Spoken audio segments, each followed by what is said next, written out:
Welcome to another But Why Though? And we talk about real life questions with real life answers. And today I have my longtime friend, Miss Melissa. Now, I was going to call you Palmer, but you're not Palmer anymore. You're Douglas. So I'm like, I have to remember that. Because even when I saved you, I'm like, nope, got to do that right. So, Yeah, welcome, sis. I appreciate you agreeing to come on. How are you today?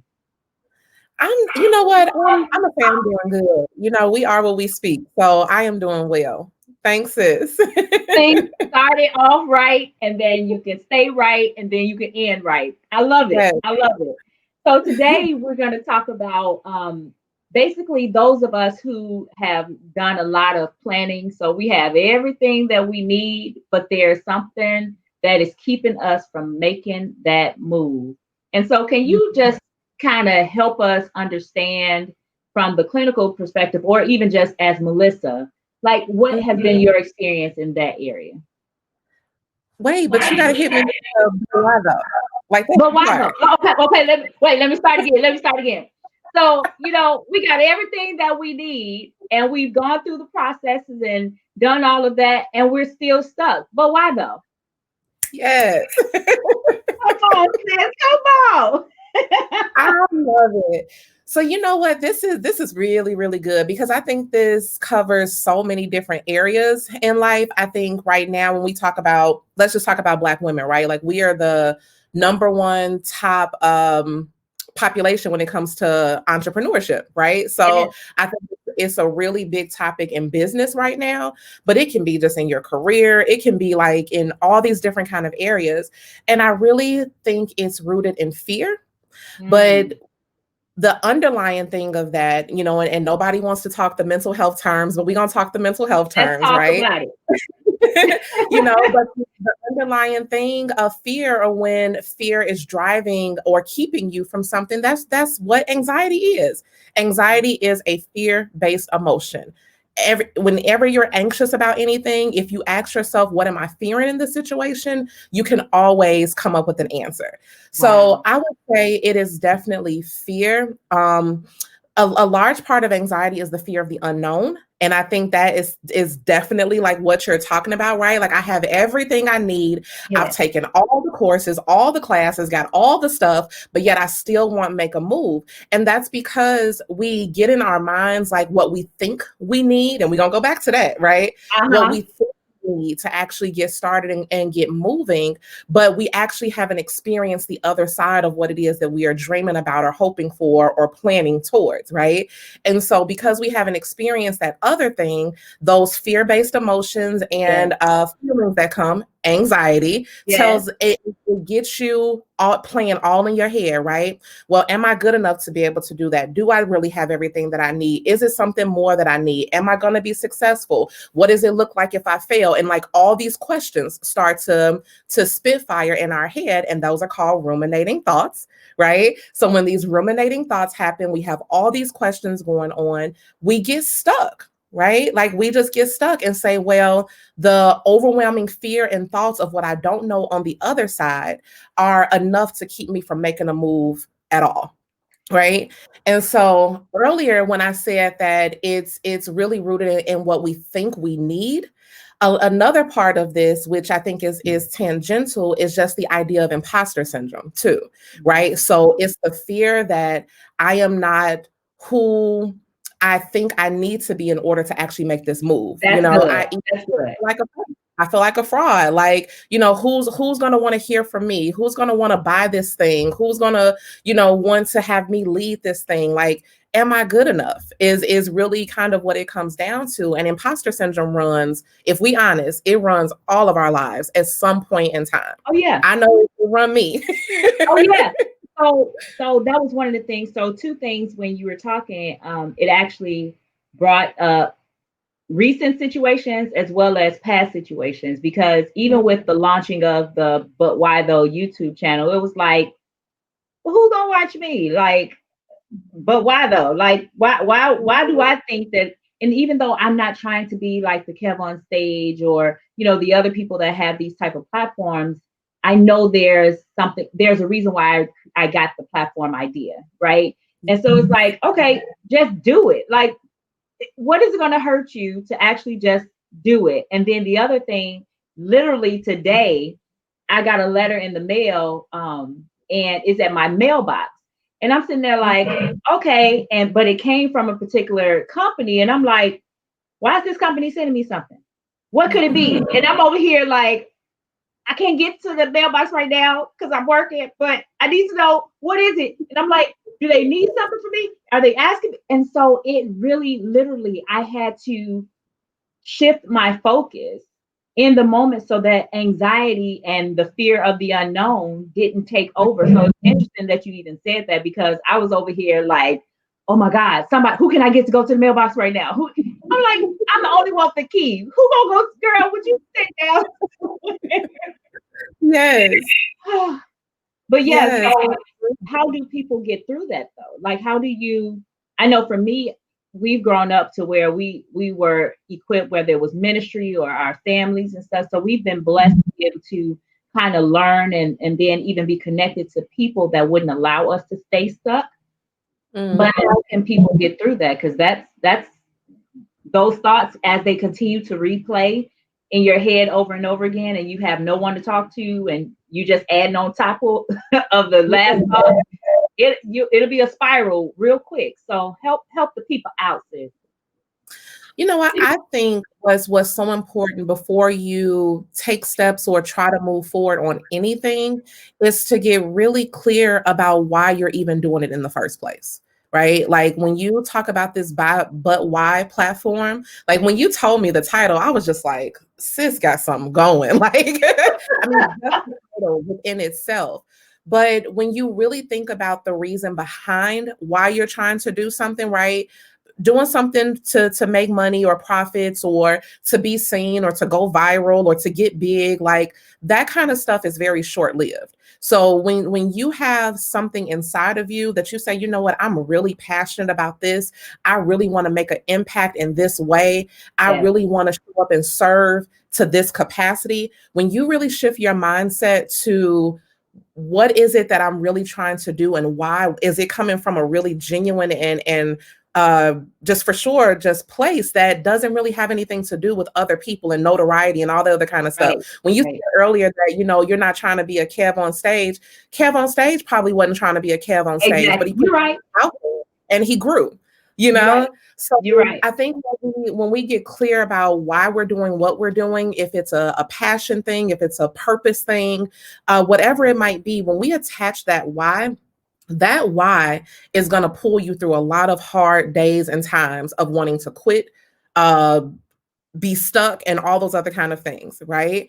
I know being 3.5 years in business now where I have had many, many, many days where I sat back and was like, is this really going to be possible to go to that next thing, to grow to this next stage, to do the next, right? And even before I even started the business, am I even going to be able to do that?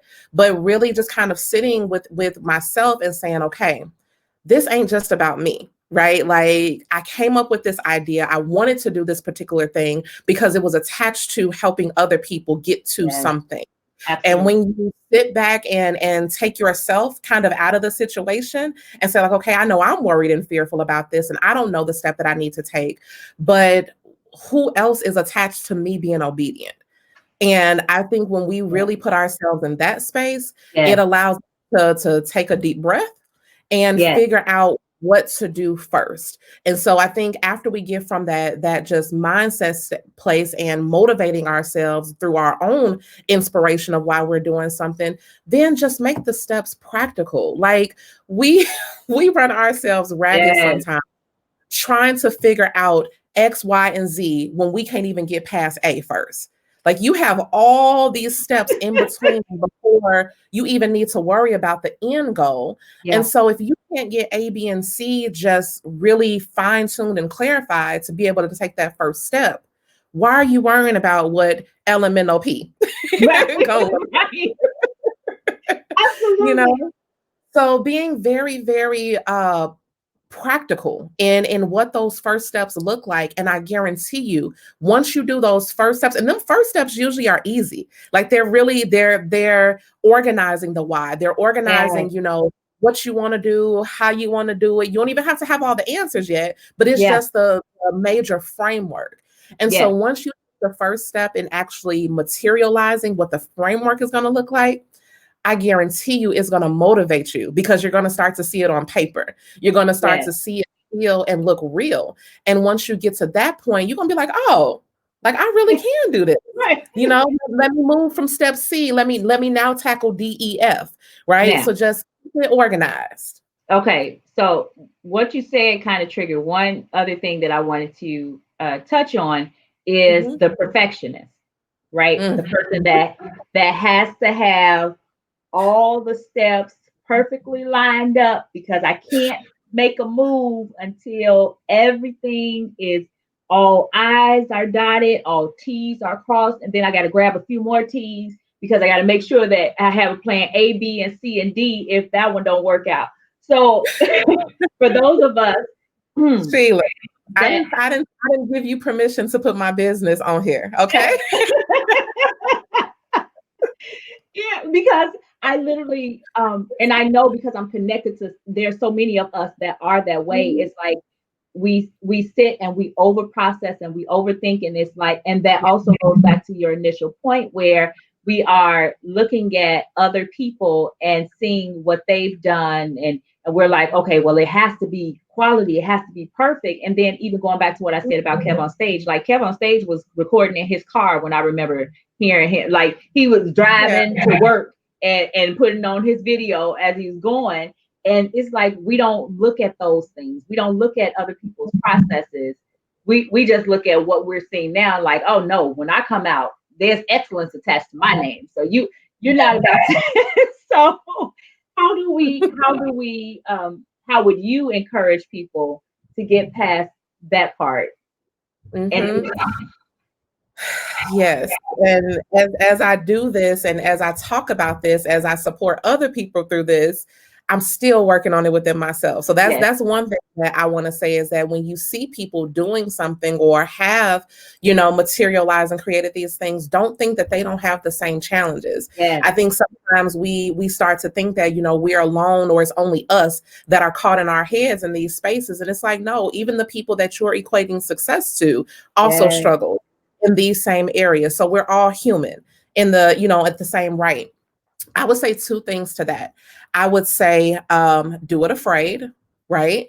So taking that first step, trying to figure out like all these kind of things that needs to be perfect. Perfect is not realistic.